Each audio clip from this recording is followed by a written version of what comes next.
tout le monde, j'espère que vous allez bien et aujourd'hui, cette semaine, on se retrouve dans une toute nouvelle vidéo où je vais vous présenter un petit peu la routine que je réalise quasiment tous les jours dès que mes enfants sont à l'école, qui me permet de me sentir mieux. Parce que comme on le dit souvent, pour se sentir mieux, il faut d'abord avoir un environnement où on se sent bien. Parce qu'avant que notre tête se sente bien, il faut que tout l'environnement soit en accord avec nos principes et nos valeurs.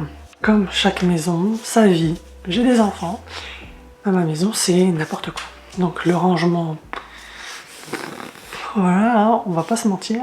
Tout d'abord, pour commencer une journée parfaite, j'ai un petit rituel. Donc je me prends un petit café que je bois tranquillement le matin, toute seule, sans enfants. J'attends bien que les enfants soient encore couchés pour prendre mon petit café, pour bien démarrer la journée, être bien au calme, reposé, pour me dire ok, c'est bon Marine, tu peux le faire aujourd'hui, tu peux démarrer cette journée en douceur. Étape 2, comme j'ai présenté avant, c'est l'organisation de la maison.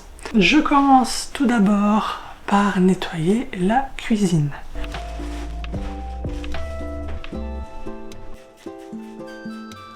Donc ça y est, là on est à la cuisine, donc là on nettoie tout comme il faut, les paniers, on fait le tri aussi des médicaments parce que forcément les enfants sont tombés malades, les petites gastro qui traînent un petit peu, hein. Et après avoir fait le tri des médicaments, je fais le gros nettoyage de la cuisine. Donc je fais nettoyage de surface, Cookéo, air fryer et tout ça. Je trie ce qui doit aller dans le lave-vaisselle et ce qui ne doit pas y aller. Je fais un nettoyage de tout, hein.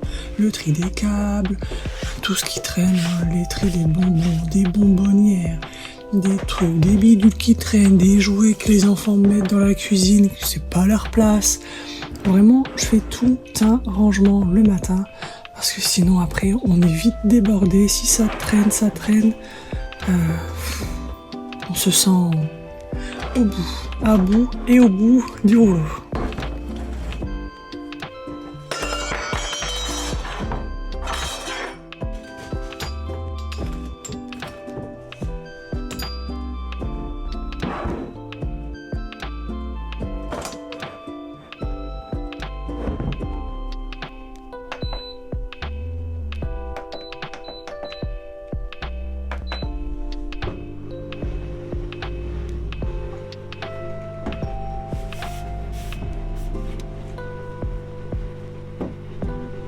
Ensuite, je fais le salon.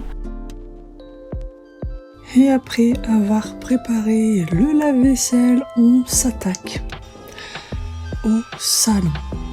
Donc dans le salon, c'est la pièce, c'est le pire.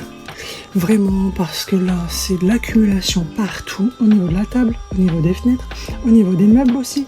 Et on retrouve aussi des petits jouets cachés dans le canapé. Ça, c'est pépite. Même en dessous. Alors, il faut que je fasse attention avec l'aspirateur laveur pour que rien ne soit coincé dans la brosse.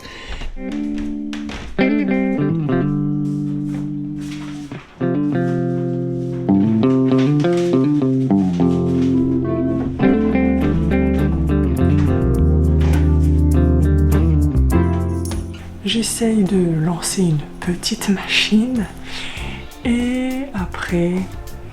je prends du temps pour moi parce que oui, on est peut-être maman ou papa ou parents, grands-parents, peu importe le statut que vous avez, on est quelqu'un pour quelqu'un et il ne faut pas s'enfermer en fait dans cette bulle et de se dire ok, en fait je dois être à 100% pour telle ou telle personne et m'oublier.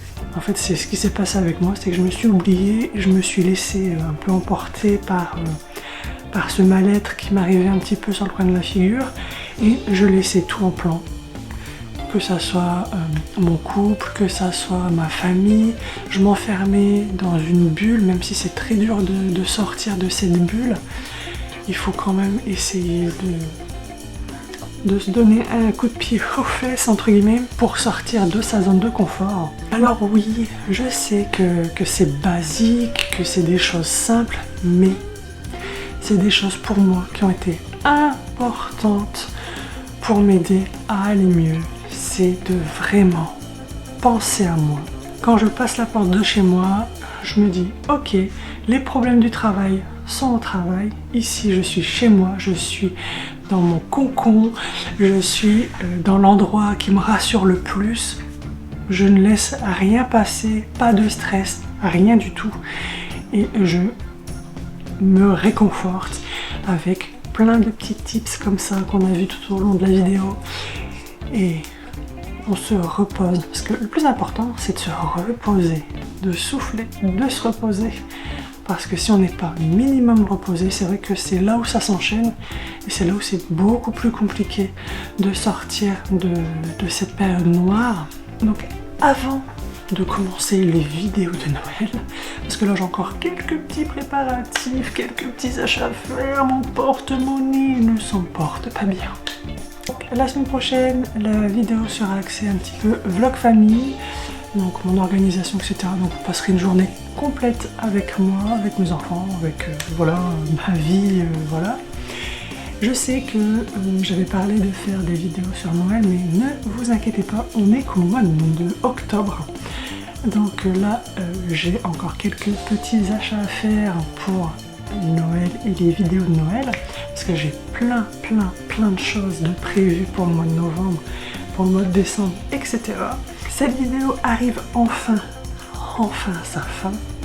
Parce que j'ai eu quelques petites péripéties, de l'aspirateur qui passe, les petites voitures, les bip bip, les machins. Je vous dis à la semaine prochaine. Surtout, n'hésitez pas à vous abonner, à commenter, à liker, parce que ça me ferait vraiment plaisir. Vous pouvez pas savoir à quel point ça me ferait plaisir. N'hésitez pas à vous abonner à mon TikTok, mon Instagram. Je vous remettrai quelques petits teasers, etc. sur Instagram et je reprendrai les vidéos au fur et à mesure, tout doucement, sur TikTok. Je vais élargir un petit peu, pas que sur la sleeve, mais je vais élargir un petit peu les vidéos. Donc moi je vous dis à la semaine prochaine. Je vous fais de très gros bisous et à bientôt.